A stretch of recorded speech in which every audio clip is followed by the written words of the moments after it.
এখানে চলছে পেঁয়াজ ভাজা, তেজপাতা আর পেঁয়াজ দিয়েছি, আর কোনো মানে কোনো গোটা কিছু দিইনি, গরম মশলা মরম মশলা কিচ্ছু দিইনি, একটু নুন আর শুধু চিনি।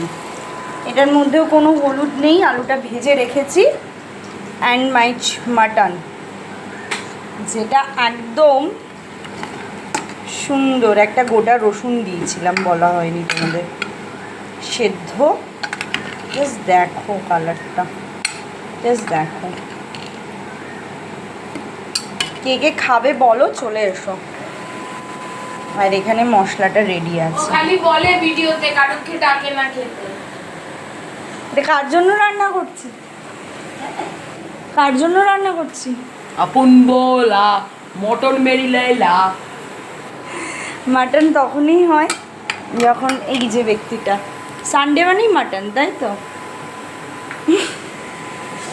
চলো পুরো রান্না করে ফাইনাল লুকটা দেখাবো। এটা ভেজে নিই, পুরো আরও মানে পুরো রেড হবে, এটা ততক্ষণ ভাজা হবে।